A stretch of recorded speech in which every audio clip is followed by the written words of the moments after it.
Kirsten, can you hear me?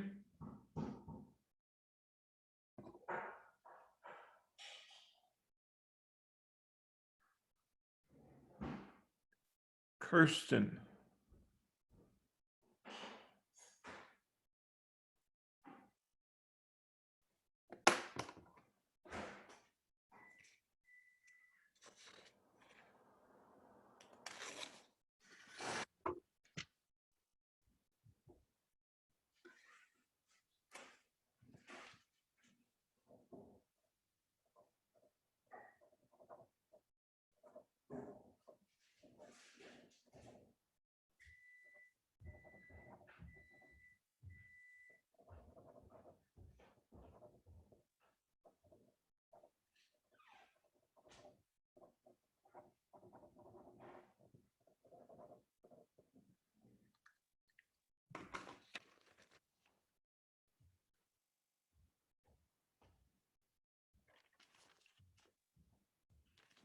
Backwards.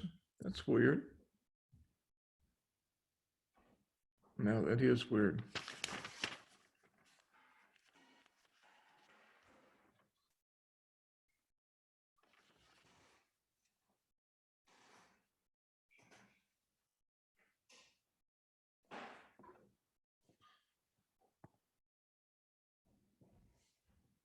Kirsten.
I guess I'll leave that up for a minute.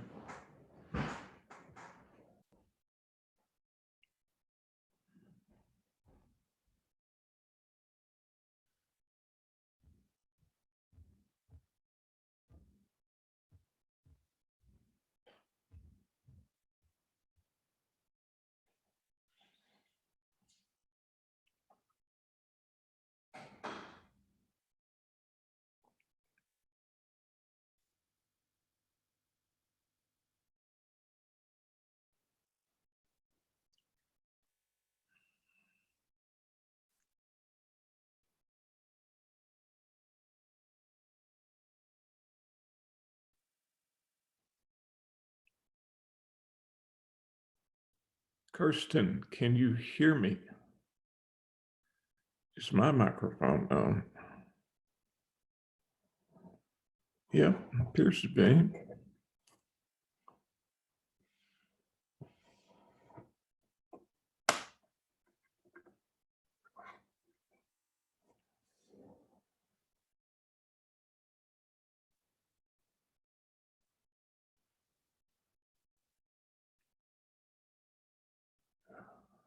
I need someone else to chime in to verify that my mic is on.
Dr. Cudd.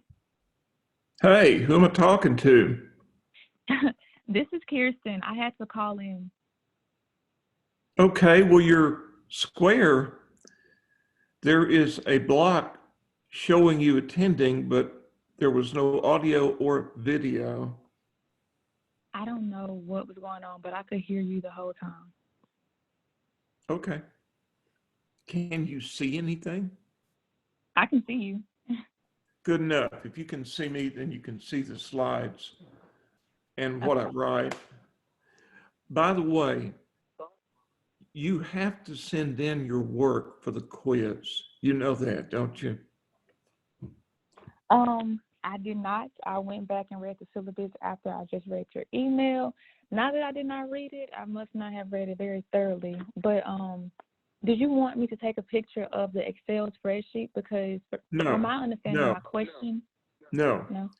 When you work for the quiz that you take individually, the case quiz, work it out on scratch paper of some sort, then take a picture with your phone That'll be a JPEG file.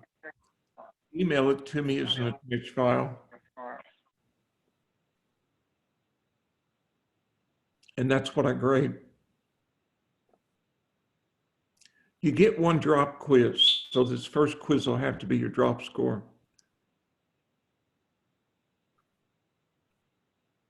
Are you still there? It was just one question, correct? It was one problem, yeah. Okay. And Okay. I'm getting a feedback loop that I think is created on your end. My voice is resonating. I don't know how to take hold on, let me take the audio off my computer. Tell you what, why don't you do this?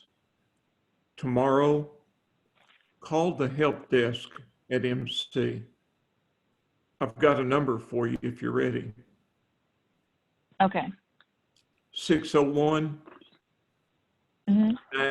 925 Okay. 3939. Okay. And they'll help you figure out how to turn your microphone and camera on for your PC or your desktop, whatever you're using for the computer. Okay. I think I just turned the audio off my computer, so I have the audio on my phone and I can see you on the computer. Okay. And the feedback loop has stopped. I think the audio was from your from having two devices, perhaps. Okay. Tanisha, good evening. Hello. Hello. We'll be starting a minute or two late. I would like to wait for another person or two to join us. Okay.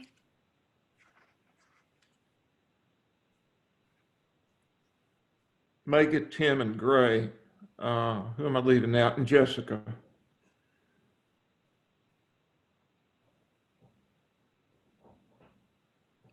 Kirsten. Yes.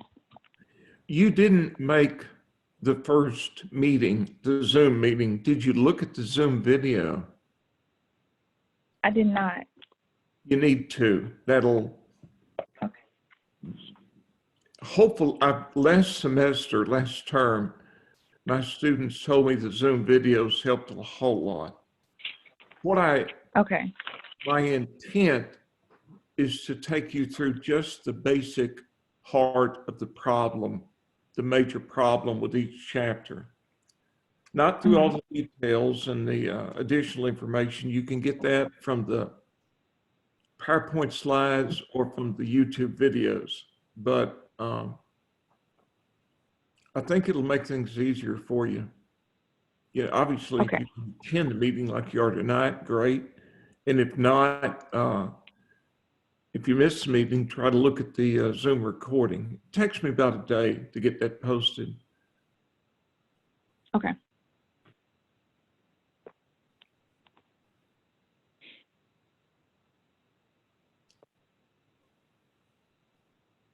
Well, I don't know if it'll just be us or not, but let's go ahead and get started. Did you get your slides for tonight? Yes, I'll open it up. Should say second Zoom meeting. All right.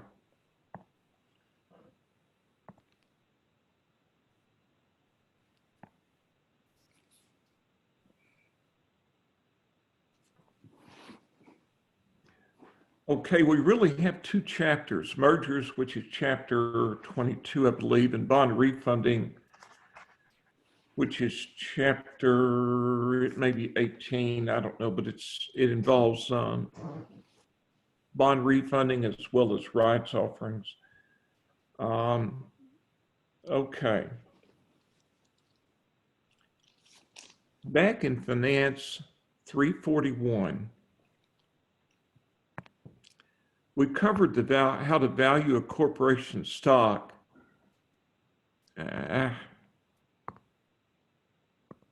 There. Mm-hmm. Yeah, sorry about that. We use something called a corporate valuation model.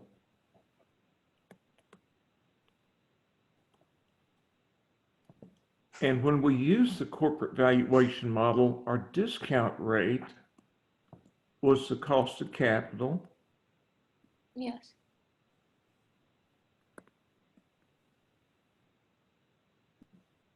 I can do better than that, I think.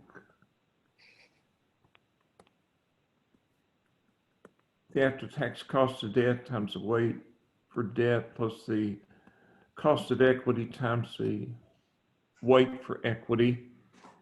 And then we found the value of operations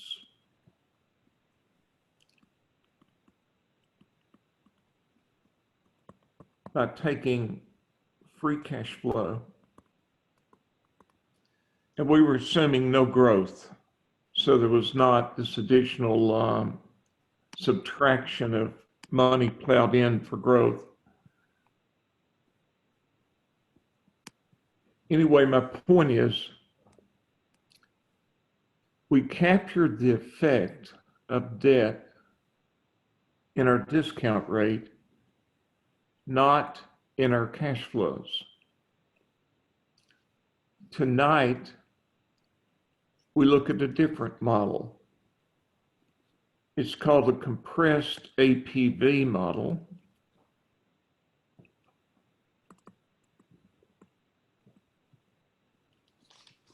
And for this model, we use a discount rate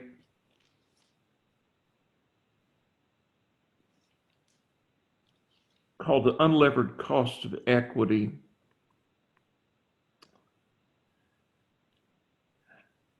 And it's found by something that looks a lot like the WACC, only the cost of debt is before tax in that model.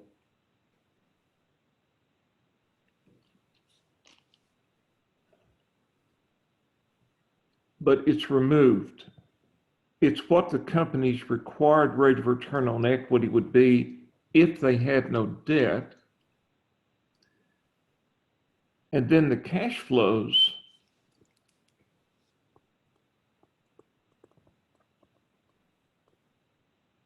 are free cash flow plus interest tax savings on debt. Okay. Then the value of operations was found by discounting the APV cash flows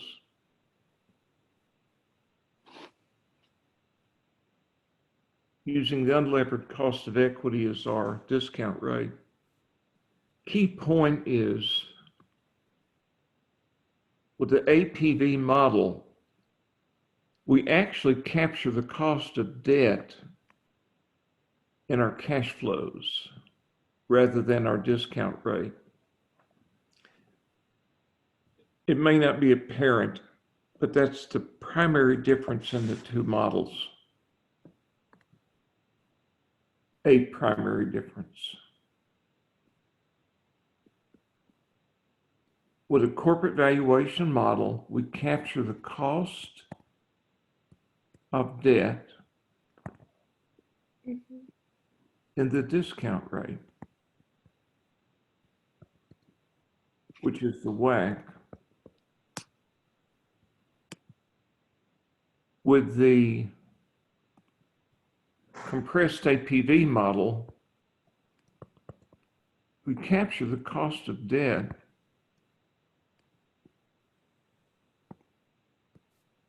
in our cash flows. Now that's a terrible writing. This is why I use PowerPoint so much. My handwriting is terrible.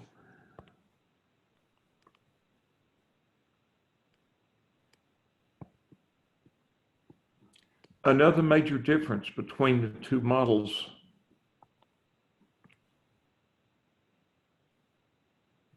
corporate valuation model assumes the capital structure, that is the mix of debt and equity, is constant.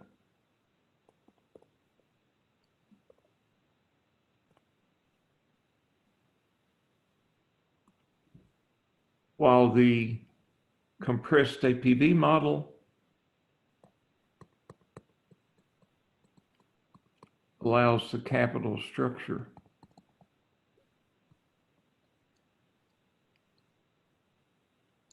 to vary.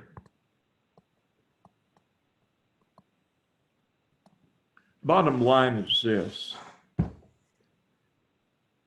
If one company is going to buy out, capture another company, acquire, pardon me,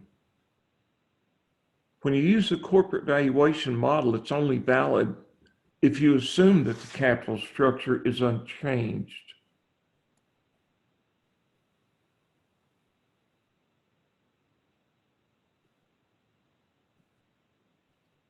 But with the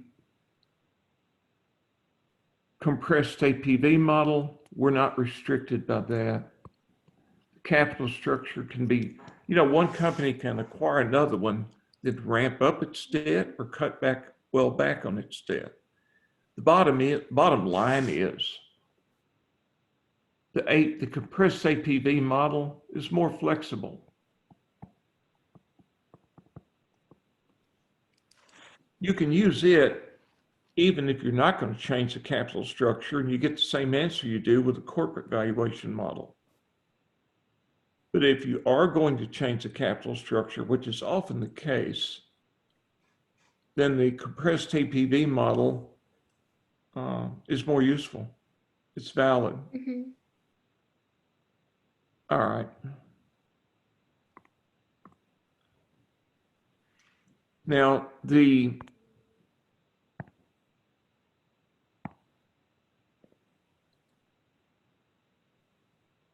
compressed APV model assumes that the value of operating assets, the value of operations, is the present value of future APV cash flows. And we define APV cash flows as free cash flow plus the interest tax savings on debt. And since we're capturing the effect of debt in the cash flows, we take it out of the discount rate and we use a discount rate called the unlevered cost of equity. That's what the company's cost of equity would be if it had no debt. So the approach is different, but you end up with the same answer. The best way to see this is just a walkthrough model. Let's say 3D imaging is considering acquiring Holographics Corporation.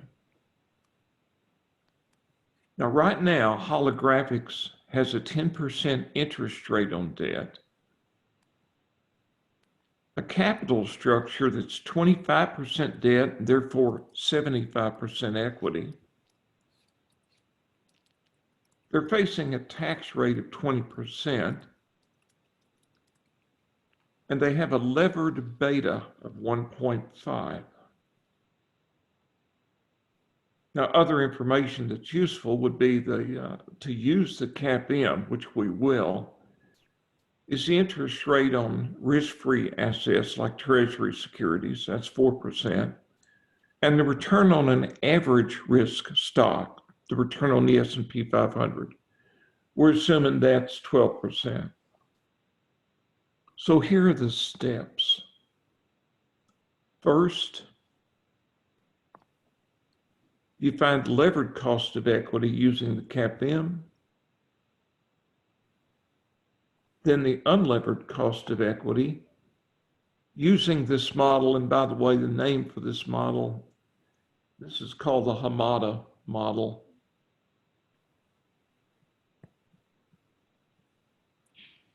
Okay. So if we take the information from that third slide and crank some of these things out,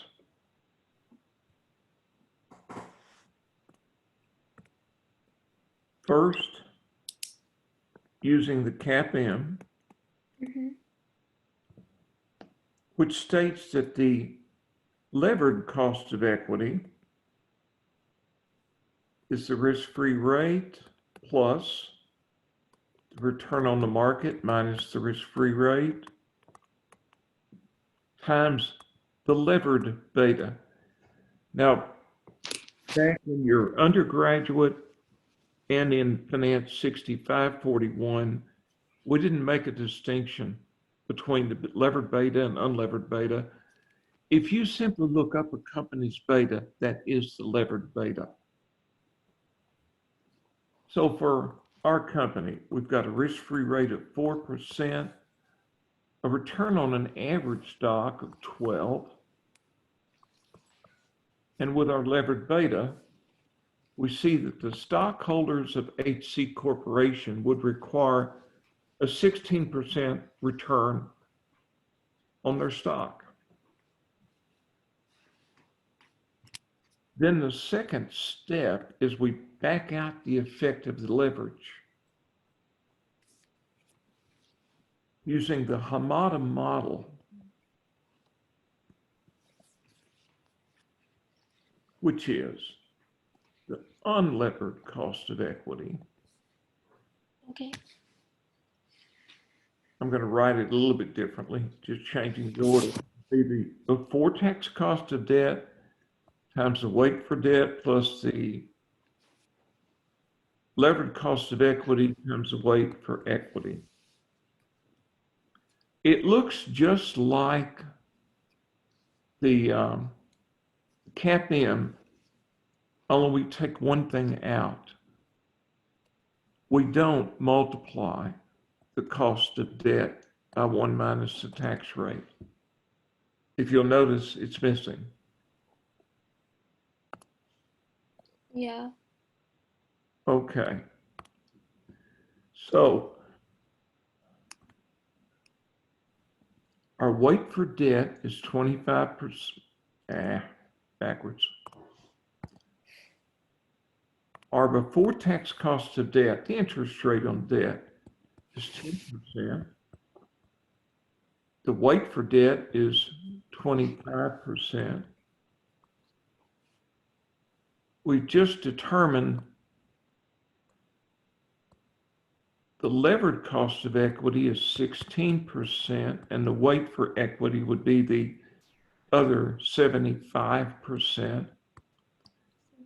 If the company is financed 25% with debt, then the other 75% is the portion financed with equity. And we get an unlevered cost of equity of 14.5%. That will be our discount rate with the compressed APV model. It's also what we assume that the HC stockholders would require as a rate of return if HC had no debt at all.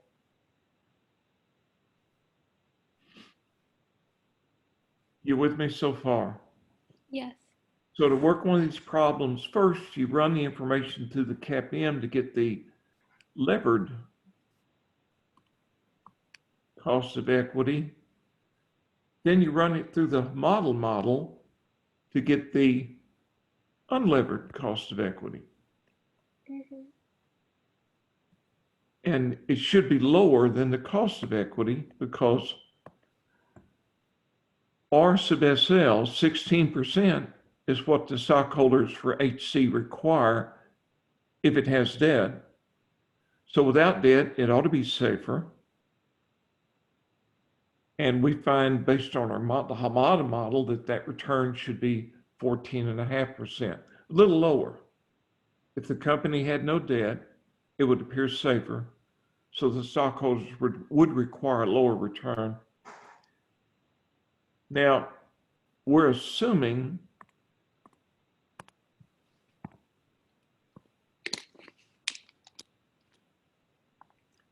that we're going to look at 2 years of cash flows, and we're assuming beyond the second year, the growth rate in both the free cash flow and the interest tax savings would be 5.5%. And we're assuming that HC is subject to a 20% tax rate.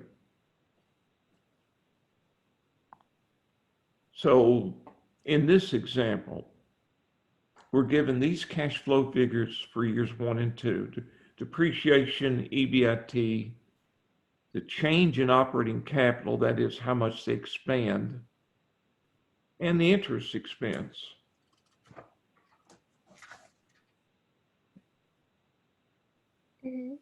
So we next find what our free cash flow and interest tax savings would be for each of these 2 years. So for year 1,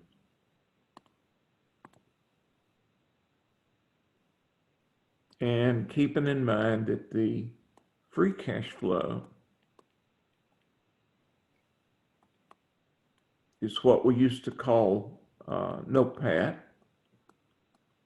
Yes. Minus how much of that their operating profits they use for expansion.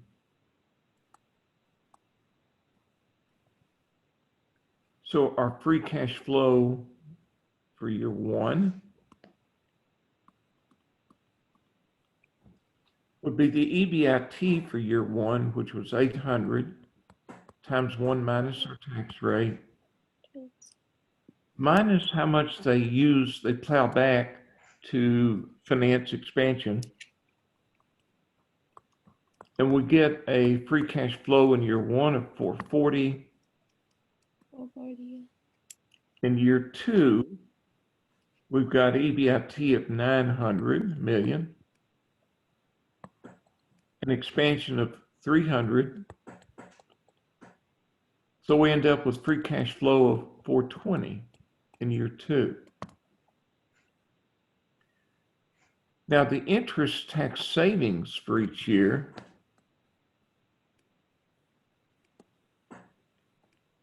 is simply the interest rate on debt, pardon me, my bad, is the interest expense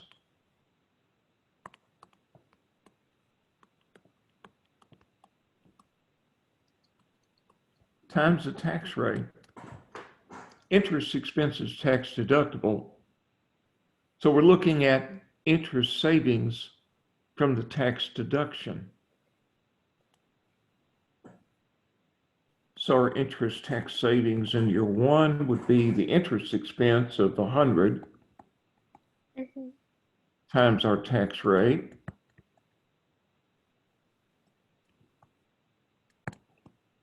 And in year 2,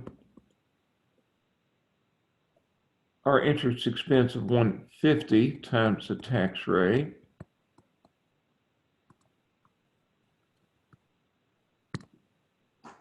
And then finally, our APV cash flows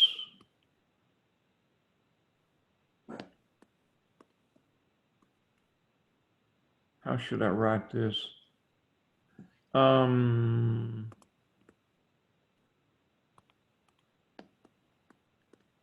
Our APV cash flows would be free cash flow plus interest tax savings. So our APV cash flows for year 1 would be the 440 plus 20, or 460. And for year 2, 420 plus 30. it would be the free cash flow of 420 plus the interest tax savings of 30, or 450.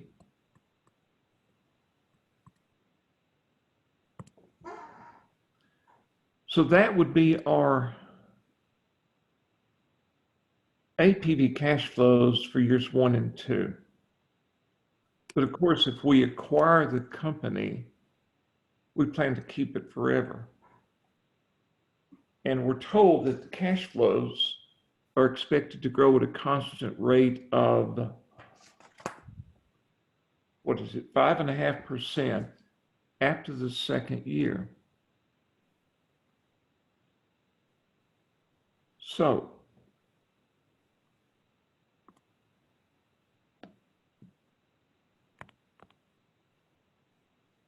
we've got, sorry about this, guys. We've got our APV cash flows for years 1 and 2, which are 460 and 450. But we will also have APV cash flows for year 3, 4, 5, all the way out to infinity.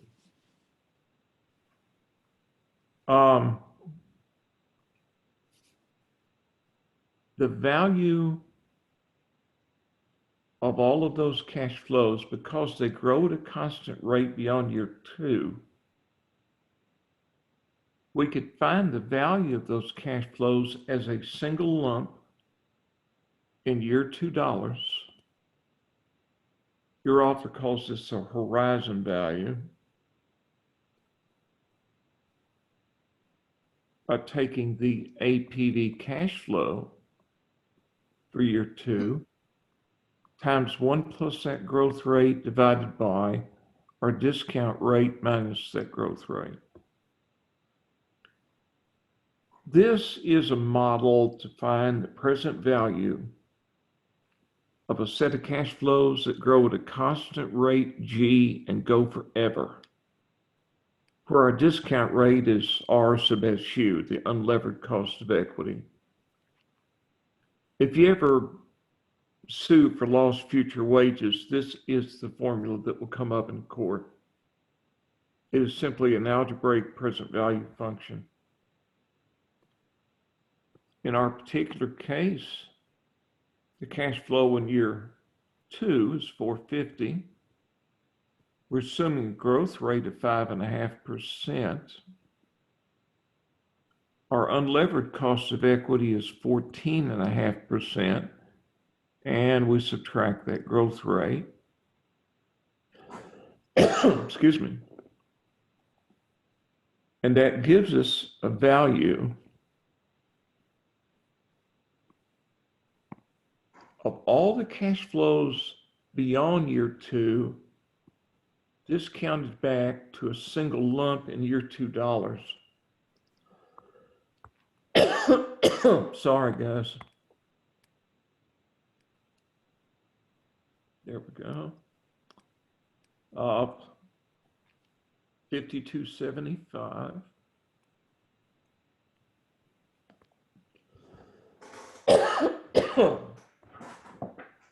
Since both of these 450 and the horizon value occur at the same time, we can just add them. And we get 5725 for year 2, 460 for year 1. And that really is an expression of all future cash flows. 460 in year 1, 450 in year 2, and then all the cash flows in year 3, 4, 5, and so on, but discounted back to a single lump. If we find the present value in no color, there we go. The present value of these cash flows is what we consider to be the value of the operations. You would need to use the CF key in your calculator.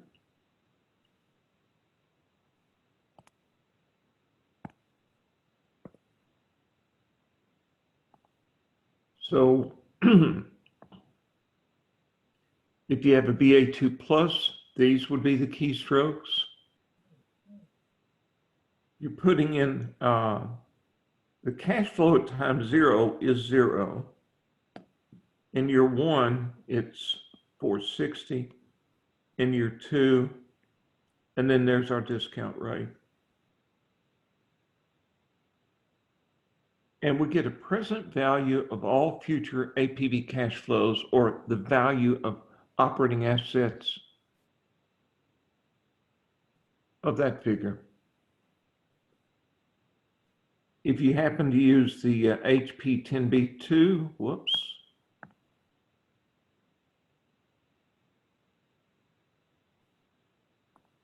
There we go. These are the keystrokes with the VA2 Plus. Then these are the keystrokes with the HP10B2, depending on which calculator you're using. And that's our value for the operating assets. The remaining steps are identical to what we did with the corporate valuation model. We run it through the balance sheet equation. We're told that HC Corporation right now has debt of 1268.6. They have no marketable securities. They have 50 million shares outstanding. So once we've gotten the value of operating assets, we run it through the balance sheet equation, which basically says assets equal debt plus equity. Although we typically divide our assets into two categories: operating assets, which we just found the value of, and non-operating assets would be the marketable securities or short-term investments. So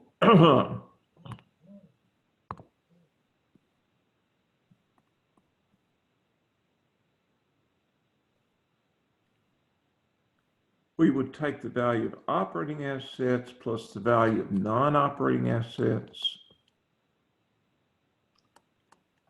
set it equal to the company's original level of debt plus the value of equity. We just found the value of operating assets was 4768.6 mil. The company has no marketable securities. It has long-term debt of 1268.6. So we've got a single algebraic equation. We solve for the value of equity.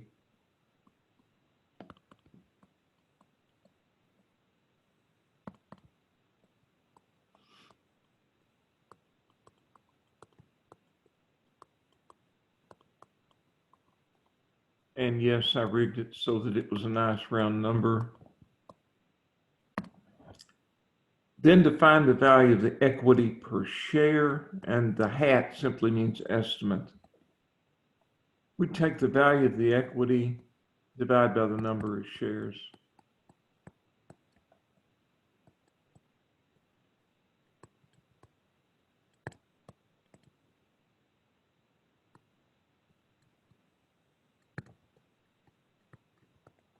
And we'd come up with an estimate for the value of the stock of $70 per share. I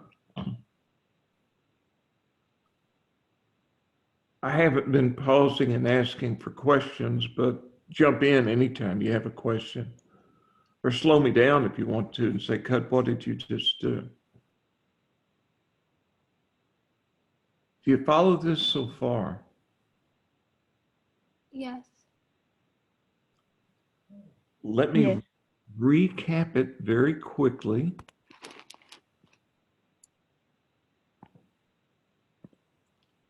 What we did is we started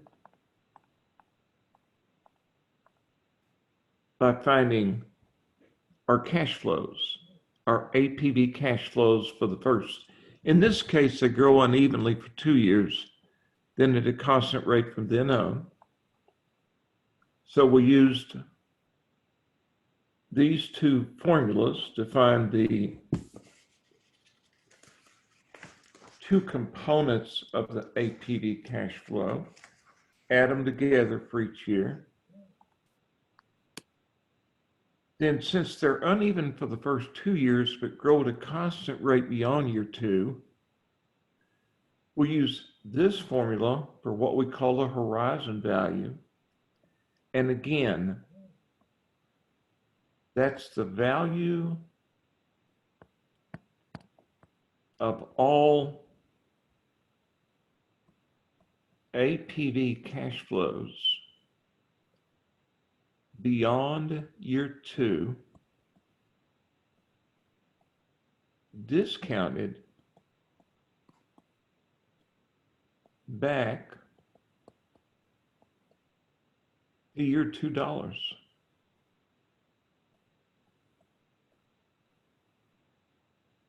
So this captures all the APV cash flows beyond year 2 as a lump. Then once we have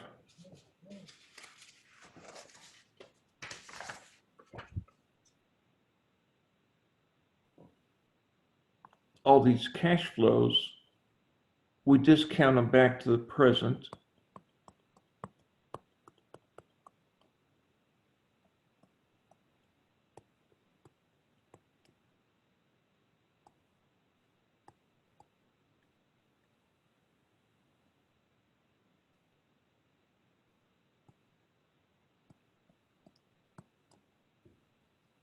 That gives us the value of the operating assets.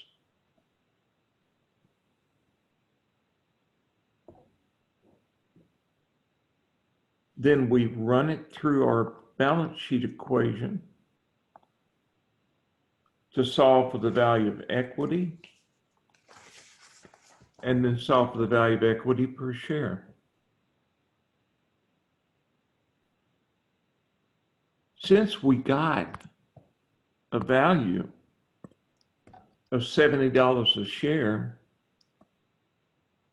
that's the most we should pay for the company.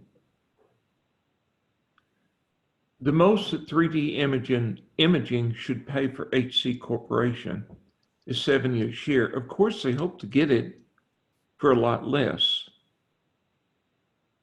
But since that's what we think the stock is worth, we like to think of this as the intrinsic value.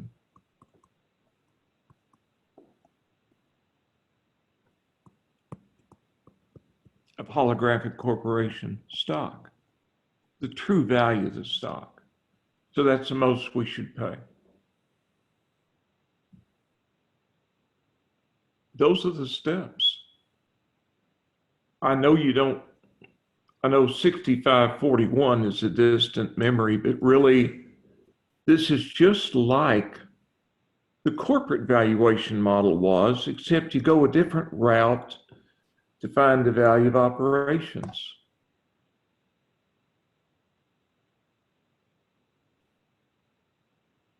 Okay, I feel like I'm speaking finances too much, but any questions on this? That's the heart of the mergers chapter. When you go through the slides, if you look through the YouTube videos, a lot of additional information involving mergers and acquisitions is discussed. Different types of mergers, the motivations for merger, several other factors that I don't cover with these, excuse me, with these Zoom meetings. The purpose of the Zoom meeting is, well, it's really sort of to cover the hard part.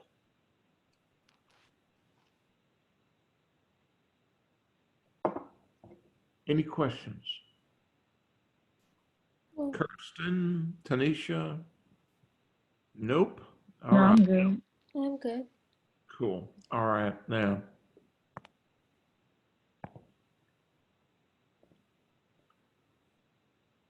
the other chapter is on bond refunding.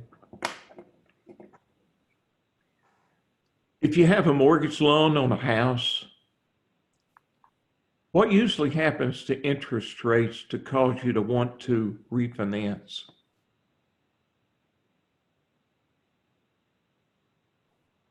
Well, do you prefer to refinance when interest rates have gone up or when they've gone down? Down. Down, right. Yeah.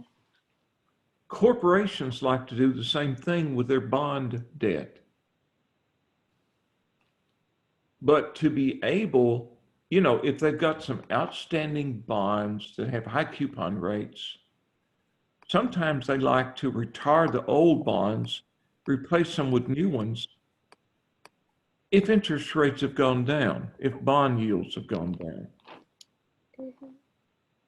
To be able to do that, they have to make them callable. If a bond is callable, then the corporation can force the bondholder to sell the bond back to the company at the call price. Let's assume that Zumba Corporation issued some bonds 5 years ago, $200 million worth of bonds. When they issued the bonds, they were originally sold as 20-year bonds. They have 20-year maturity. So right now there's 15 years of maturity left on the bonds. Those original bonds carried a 5% coupon rate, and we're going to assume annual coupon payments. Their flotation fees for investment bankers when they sold the bonds was $3 million. You'll see where that comes in a minute. And the bonds are now callable at a call premium of 3.8%. All that means is if they call them in, they'll have to pay the bondholders 3.8% above par. So that'd be $1,038 would be the call price. Now, interest rates have fallen, and Zumba could sell new 15-year bonds at face value with just a 4% coupon rate. The flotation costs, the investment banker fees, let's say, on this would be $2.4 million. Zumba is facing a marginal tax rate of 20%. And when we analyze a bond refunding decision, we want to look at all of the cash flows on an after-tax basis that would occur if they refund the bonds. So one of the things that would happen if they refund the bonds, they would have interest tax savings. For the next 15 years, they'd be making lower coupon payments each year. So, and by the way, one of the reasons I go to this whiteboard when I want to write freehand, if you try to write on PowerPoint slides, the pen goes nuts. There are a lot of blogs about that. So our interest savings each year for the next 15 years would be how much less we pay on the new bonds than the old.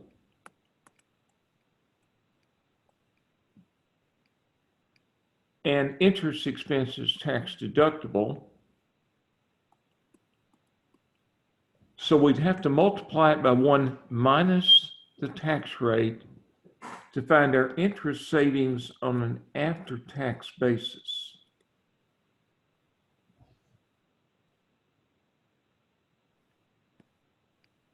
If we left the old bonds outstanding, we'd be paying $50 per bond in interest each year. With the new bonds with a coupon rate of 4%, we'd only be paying $40 a year. And if you take, here we go, $200 million of bonds and divide by the par value of $1,000 per bond, that means we'd be saving this on 200,000 bonds.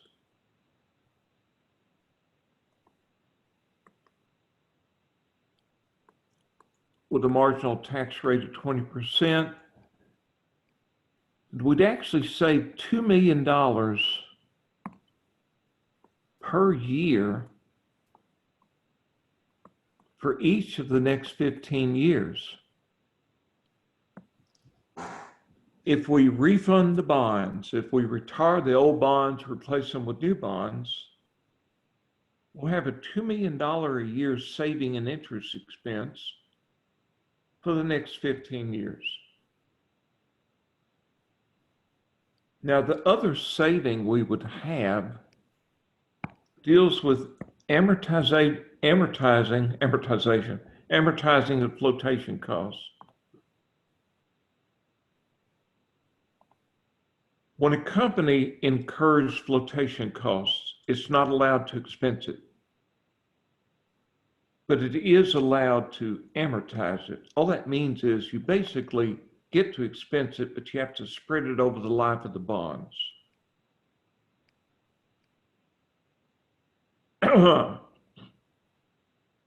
This is a deduction that lowers your taxes. For example,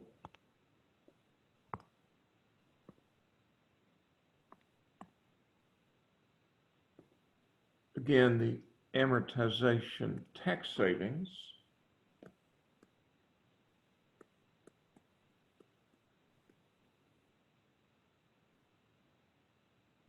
would be the difference in your amortization expense each year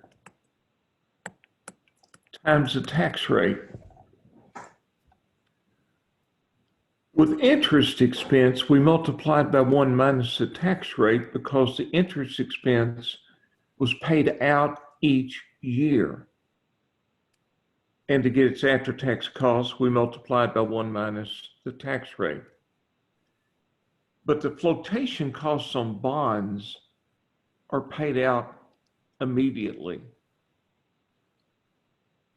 But you do get the tax savings, but you have to spread it over the life of the bonds. So, for instance, again, this would be the, the amortization expense. And in this case, it's a deduction that saves taxes. So we want to look at the new minus what we would have been taking on the old times the tax rate. On the new bonds, we've got a $2.4 million flotation cost, and we spread that over the 15 years life of the bonds. On the old bonds, we had an original amortization expense of $3 million that we were spreading over the 20-year life of the bonds. So with the new bonds, forgive me, I've got to make an intermediate calculation here. We'll be taking $160,000 a year as an amortization expense deduction. With the old bonds, it would have been $150,000. And we multiply by the tax rate. And we find that our amortization tax savings, the change in them, I should have said,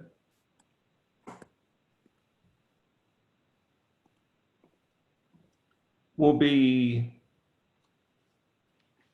I'll do it in millions, 0.2 mil per year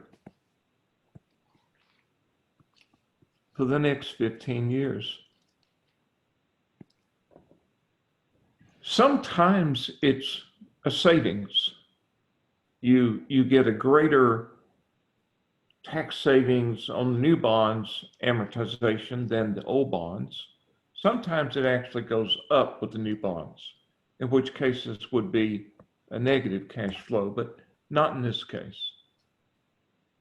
So if we retire the old bonds with the new ones, we save $2 million a year in interest expense and $200,000 a year in taxes from the difference in the amortization. So the total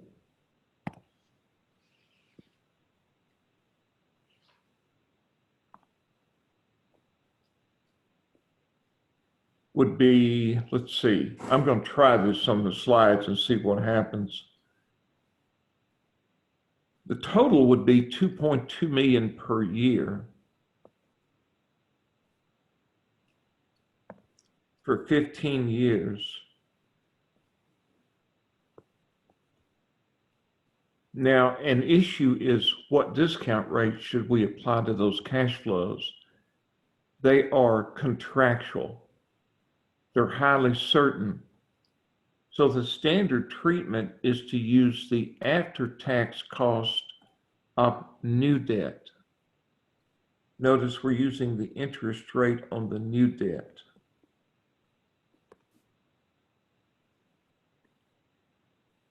And that gives us an after-tax, well, a discount rate, an after-tax cost of debt of 3.2%. So that's what we plug in as our discount rate. And if I didn't mess up, I came up with almost $26 million as the present value of both the interest tax savings and the amortization tax savings. Are you with me so far? Kirsten, you still there? Okay. Now these are the cash flows that would occur each year for 15 years, so we discount them back to a single lump. We want to make everything, we want to evaluate this problem in terms of present value. So what other cash flows would occur, would change? Well, there are three cash flows that would occur immediately at time zero. One would be the call premium on the old issue. We'd have to pay a call premium of 3.8% on that $200 million of debt. But you get to expense the call premium immediately. So we get to multiply it by 1 minus the tax rate, and our after-tax call premium would be a 6. Afraid of that. That's what I get for trying to do this in, on the slides themselves, but we'll see. There'd be a negative 6.08 million outflow after tax for the call premium. You also get, if you retire the old bonds, you get to write off the unamortized portion of the old bond flotation costs. Basically,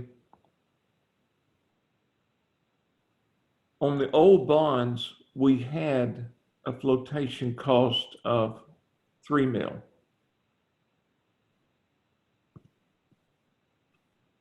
We had been amortizing that evenly over 20 years. we had taken 5 years of amortization, which means there were 15 years we had not taken. We had not amortized. That would be an immediate cash inflow, in this case, 0.45 mil.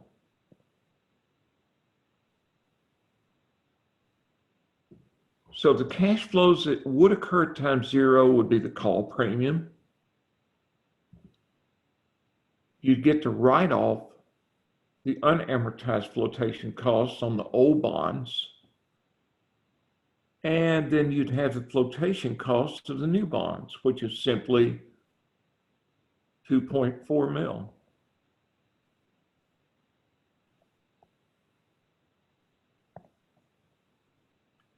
We don't multiply that by 1 minus the tax rate because we have to spread that over the life of the new bonds, amortize it. So if you net out all of these cash flows, the present value of the annual interest expense savings and amortization tax shield savings, nearly 26 mil. The call, and of course that's an inflow, a benefit, a gain. The call premium would be a little over 6 million. The flotation cost on the new bonds, 2.4 million. And then we'd have a savings from amortizing, well, writing off the unamortized flotation costs on the old bonds. If you net it out, that's the net present value of the refunding. Since it's a positive figure, that would tell us we should proceed with the refunding decision.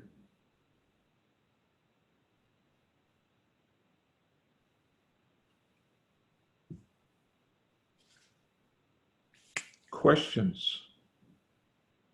Do you have any backup for any of this?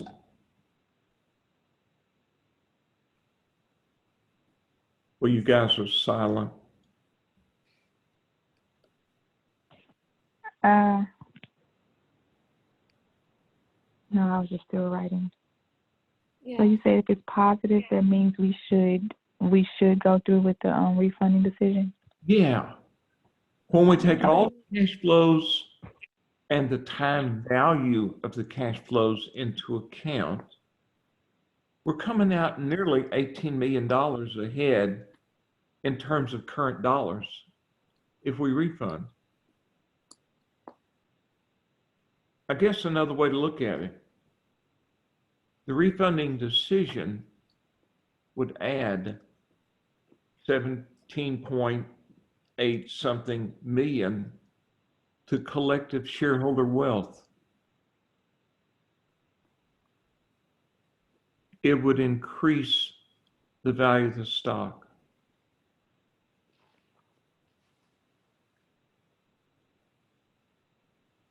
Now, of course, with the announcement of the refunding decision, whether or not the stock price actually jumps or drops depends on what the market was anticipating us to do anyway. If the market was anticipating the company to refund the bonds, and that was the figure the market analysts came up with, then there'd be no change in the stock price. But the key point is the refunding decision itself adds nearly 18 million to the value of the stock. So to recap, see if I can do this.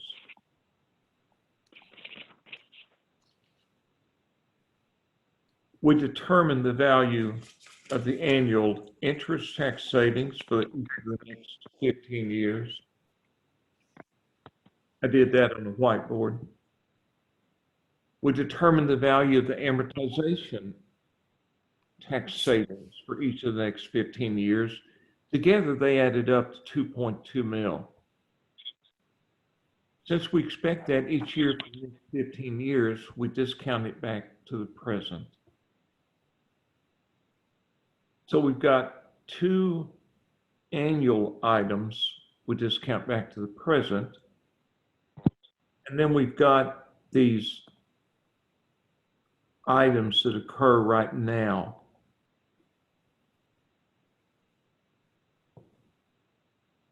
The call premium we spend to call in the old bonds, we spend now. The tax savings from writing off the unamortized flotation costs on the old bonds, we gain now. And then, of course, we have the flotation costs of the new bonds, which is a cash outflow. Net it all up, and the answer determines whether we should refund or not.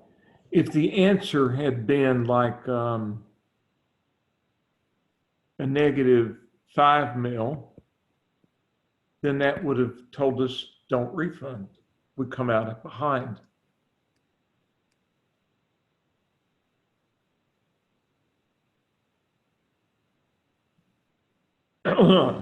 Guys, this material is a lot to absorb. And I know it's not sinking in right now. But I got unending positive comments from my students last term when I did this with these Zoom meetings. I really do think it'll make it a lot easier for you than if you tried, well, to do it without them. Now, this is being recorded after we adjourn tonight. I'll download the recording once Zoom tells me it's ready. Then I'll have to upload it to YouTube, and then I'll post the YouTube link in the class Moodle page.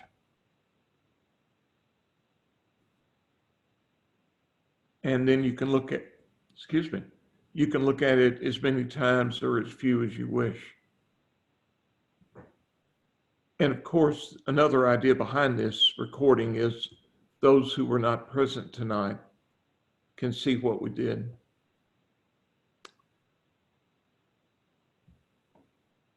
When you look at the chapter on bond refunding, you'll also find another major problem, which is called rights offerings. And that's how companies that have outstanding stock sell new shares when they do it, which actually is rare. But that's straightforward enough. I think you can handle that on your own. By far the easier part of the chapter. Okay. Any questions? No. No, sir.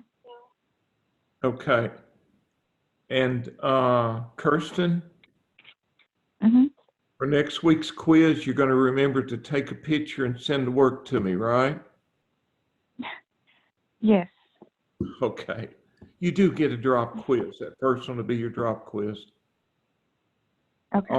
That was something, by the way, we covered in the first Zoom meeting, which is also why you were not aware of it.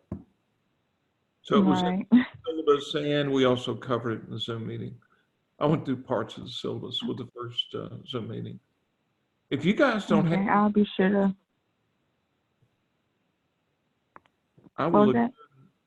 If you have nothing else, I'll adjourn the meeting. Okay. Any questions? Kirsten or Tanisha?